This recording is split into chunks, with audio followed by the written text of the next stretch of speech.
ছাত্রনেতা, বরগুনার মানুষের হৃদয়ের ব্যক্তি জনাব হুমায়ুন হাসান শাহীন ভাই। হুমায়ুন হাসান শাহীন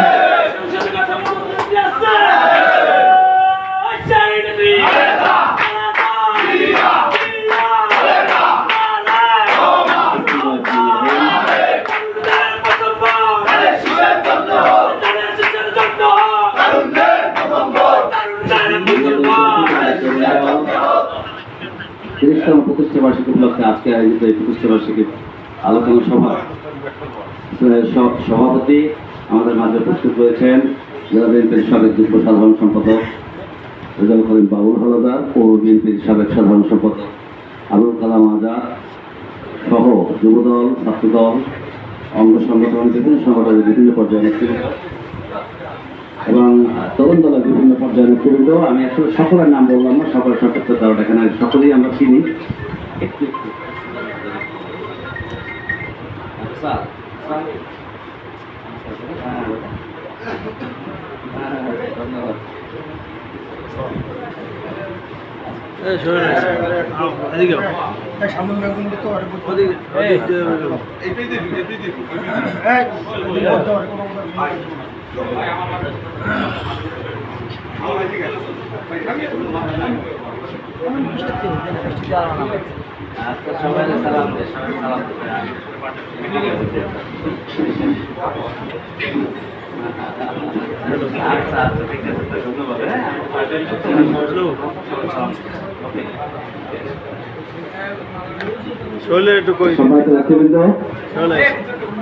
ইতিমধ্যে আমাদের মাঝে উপস্থিত হয়েছেন জাতীয়তাবাদী স্বেচ্ছাসেবক দল বরগুনা জেলা কমিটির সংগ্রামী আহ্বায়ক রাজিবুল ইসলাম সোহেল।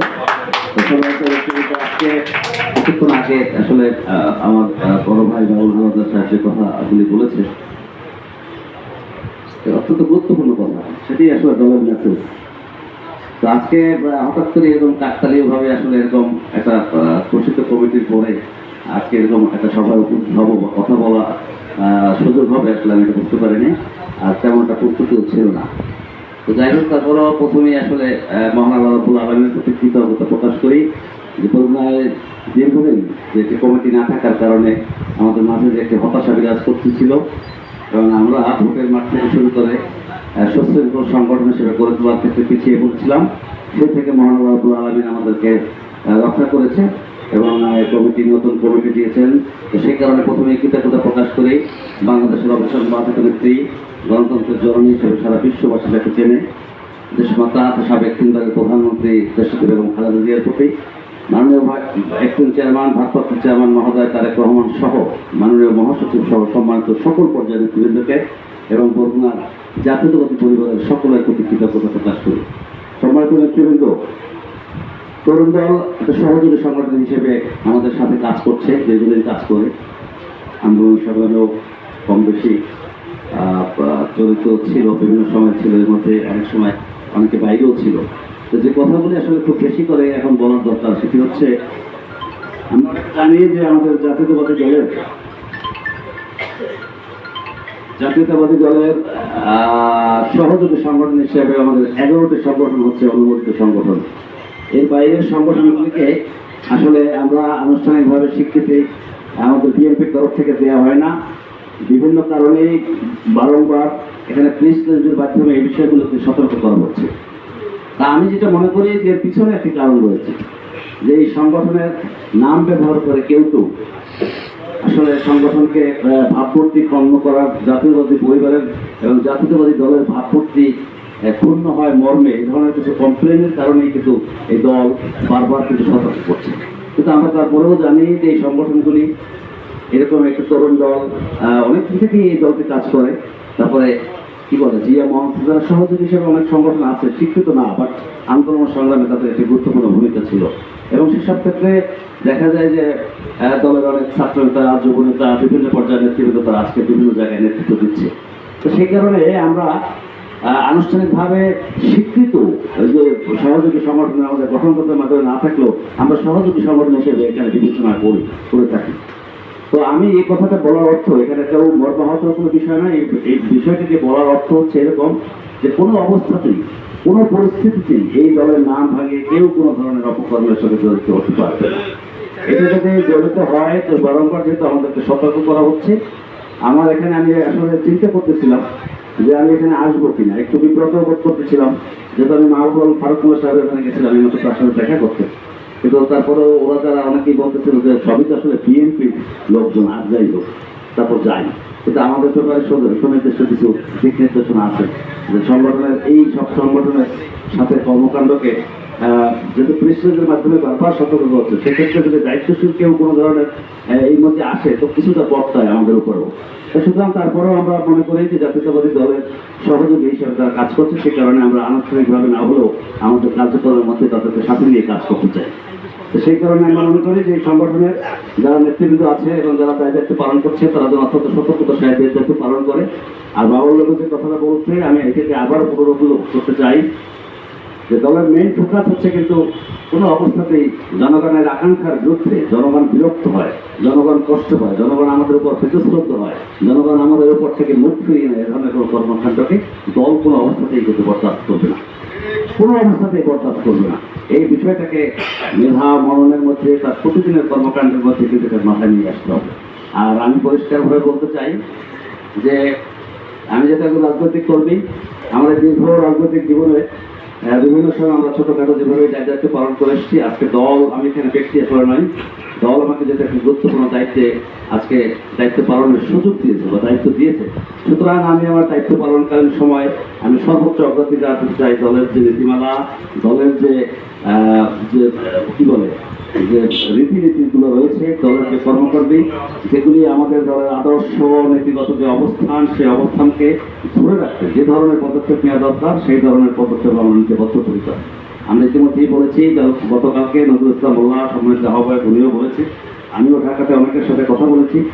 এখানে একজন আমাকে প্রথম বলতেছিল আমাদের মাননীয় ভারপ্রাপ্ত চেয়ারম্যান মহোদয়ের একজন সম্মানিত উপদেষ্টা, উনিও আমাকে ফোন করেছিলেন, ওনাকেও আমি এই ধরনের কমিটমেন্ট দিয়েছি যে আমরা যেহেতু বরগুনা সম্পর্কে একটা নেতিবাচক ধারণা, আমরা বিভিন্ন ক্ষেত্রে যে কোনো কারণেই হোক একটা নেতিবাচক ধারণা কিন্তু সেন্ট্রালে রয়েছে, তার একটা বিতর্কিত কর্মকাণ্ডের কারণে এই কমিটিকে বিরুদ্ধ হওয়ার কারণে আমাদের যে একটা কালিমা এখানে রয়েছে, তো সেই কালিমাটাকে কাটিয়ে উঠতে আমাদের সকল পর্যায়ের নেতৃবৃন্দের সহযোগিতা এখানে দরকার।